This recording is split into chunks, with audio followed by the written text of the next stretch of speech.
নলবাৰীত ঈদ উল ফিতৰক লৈ উৎসৱমুখৰ পৰিৱেশ। ঈদক লৈ নলবাৰীত জাক জমকীয়া পৰিৱেশ। ঈদ উল ফিতৰ বা চমুকৈ ঈদ হ'ল ইছলাম ধৰ্মাৱলম্বী লোকসকলৰ এটা ধৰ্মীয় উৎসৱ। ই কোনো অঞ্চল, স্থান বা গোত্ৰৰ উৎসৱ নহয়। এই উৎসৱ বিশ্বব্যাপী পালন কৰা হয়।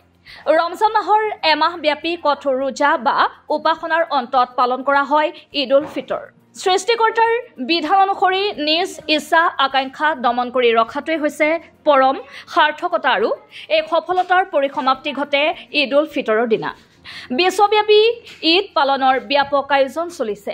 তাৰ মাজতে ৰাজ্যখনৰ লগতে নলবাৰীতো 31 মাৰ্চৰ দিনা ঈদ উল ফিতৰ পালনৰ বাবে চলিছে ব্যাপক আয়োজন। আসসালামু আলাইকুম।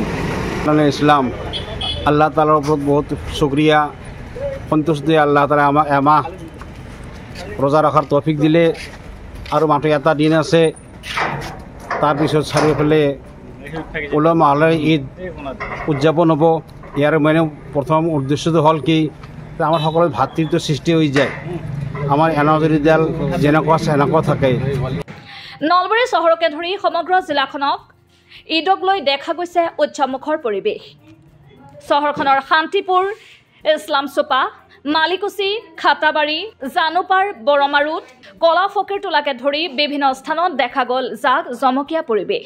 প্ৰথমে হাজৰত শান্তিপুৰবাসী ৰাইজৰ তৰফৰ পৰা সমগ্ৰ অসমবাসী তথা দেশবাসীকে পবিত্ৰ অপবিত্ৰ ঈদ উল ফিতৰৰ শুভেচ্ছা জনাইছোঁ। যথাসম্ভৱ অহা পৰহি সমগ্ৰ দেশজুৰিতে এই ঈদ উল ফিতৰ পালন কৰা হ'ব। আপোনালোকে পৰিলক্ষিত কৰিছে যে আমি হাজৰ শান্তিপুৰবাসীয়ে মিলি পেলাই প্ৰতিটো বছৰতে এই বছৰৰ পোহৰৰ যি আলোকসজ্জাৰে আমি ধুনীয়াকৈ সজাই পৰাই তুলিছোঁ। এই পোহৰেৰে সকলোৱে মনবিলাক আলোকিত কৰক। আশা কৰোঁ এই ঈদ উল ফিতৰে আহি থকা দিনত আমাৰ শান্তি সম্প্ৰীতিৰ যি এনাজৰীডাল আৰু অধিক টনকিয়াল কৰক। এই ঈদ উল ফিতৰে সকলোৰে মাজত ভাতৃত্ববোধৰ এনাজৰীডাল টনকিয়াল হোৱাৰ আশা প্ৰকাশ কৰিছে সকলোৱে। বেলেগ নিচিনা এইবাৰো মানে আমি গোটেইখিনি কৰিছোঁ আৰু অইনবিলাকতকৈ এইবাৰ আমি বহুতখিনি মানে ভাল কৰিব চেষ্টা কৰিছোঁ। গতিকে ৰাইজে দেখিছে, সকলোৱে ভাল পাইছে, সকলোৰে সহযোগিতা পাইছোঁ। আৰু বাকী ঈদৰ শুভেচ্ছা সকলোকে দিলোঁ আৰু গোটেই অসমবাসী ৰাইজক, যাতে আগন্তুক মানে সোমবাৰে ঈদ আহি আছে আমাৰ। ঈদৰ দিনাখন যাতে আমাৰ ভালে ভালে যায় আৰু গোটেই বিশ্ববাসী সেইকাৰণে দোৱা কৰিম। ঈদ আনন্দৰ উৎসৱ বুলি বুজোৱাৰ লগতে সামাজিক সমতা প্ৰতিষ্ঠা আৰু বিশ্ব ভাতৃত্বৰ বাৰ্তাও সোঁৱৰাই দিয়ে। অন্যহাতে ফিতৰ মানে হৈছে দান।